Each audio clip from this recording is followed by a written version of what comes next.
Bonsoir très chers téléspectateurs et merci encore de nous rejoindre dans le cadre de ce zapping des DP. Alors que la fin des travaux du dialogue politique était prévue pour le 10 mai, les membres du bureau ont donc décidé de prolonger cette date jusqu'au 25. Les raisons dans ce zapping des DP acte 7, c'est parti.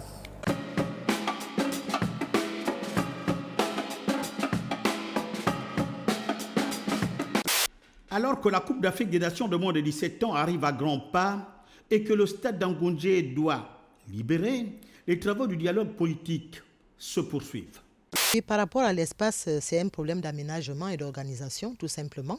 Il y a des espaces qui ont été affectés au COCAN et d'autres qui ont été affectés au dialogue politique. Je pense qu'il n'y a pas lieu d'envisager un télescopage quelque part. Les membres du bureau du dialogue politique se sont réunis ce jour pour faire l'examen des points bloquants dans les différentes commissions. Il faut d'abord avoir la maîtrise des processus décisionnels. Les décisions sont d'abord prises au sein des commissions thématiques. Et lorsque les commissions thématiques n'arrivent pas à accorder leur violon, il revient au bureau des assises de regarder les formes et le fond des choses afin de tenter de les harmoniser. Et si nous ne sommes pas d'accord à ce niveau, effectivement, on peut faire appel à la facilitation qui est mise en place et dont vous connaissez les tenants et les aboutissants. Mais je crois que nous ne sommes pas encore arrivés à ce niveau-là.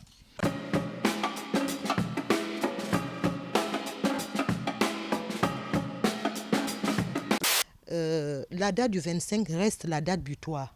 Je pense que les deux délégations vont s'atteler à tenir cette date. Vous savez, autant il était difficile d'envisager qu'on termine pile poil le 10 mai, autant il ne serait pas bon de prolonger ad vitam aeternam. Il faut qu'à un moment donné, qu'on tienne ce calendrier, qu'on le respecte et que la clôture se passe bel et bien le 25 mai. Les membres du bureau du dialogue politique en séance de travail. Ici, il s'agit principalement de faire le point au sein des 4 principales commissions, d'y apporter leur contribution dans l'élaboration du rapport commun.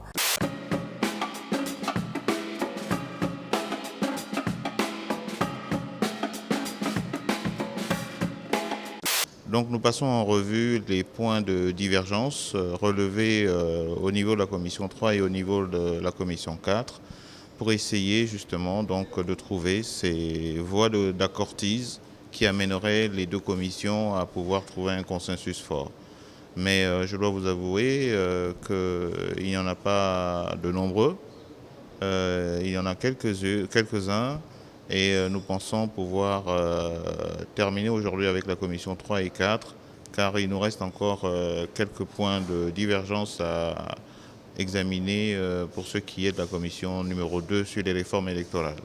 Les plénières vont être organisées, bien entendu, mais avant que les plénières ne soient convoquées, il faudrait donc que les commissions avancent et que les points de divergence puissent pouvoir être transformés en consensus et laisser de côté tout ce qui est dissensus pour pouvoir trouver des points de convergence.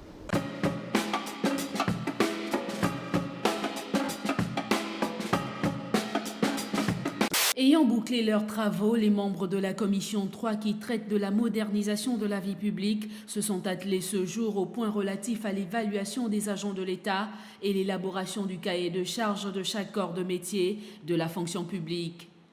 C'est vrai qu'il existe au niveau de la fonction publique le code de la fonction publique, code général, mais quant à ce qui concerne l'appréciation de chaque corps de métier, il n'y a pas de corps, il n'y a pas de, comment dire ça, pas de code de déontologie de chaque corps de métier de la fonction publique. Chaque corps de métier a des charges différentes et qu'il va falloir peut-être suggérer au gouvernement à ce que chaque ministère puisse se pencher sur le code de déontologie, sur le cahier de charges, ce qu'on attend de chaque corps de métier.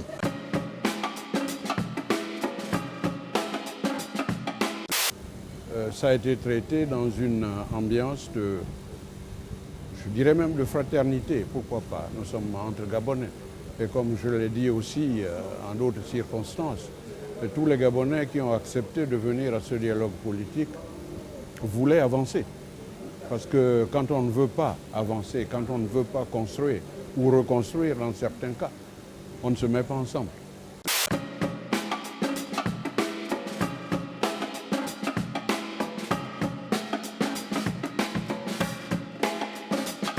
Chaque délégation, dont la majorité, s'organise de telle sorte que nous fassions le point sur les derniers points de divergence qui prévalent encore dans les discussions.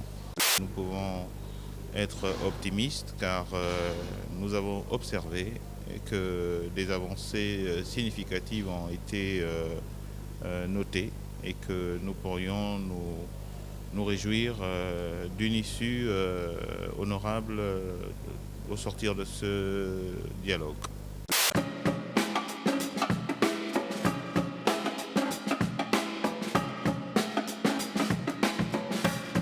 Ainsi se referme ce numéro de Zapping DDP Acte 7. On se retrouve très bientôt lors des séances plénières. Bonsoir.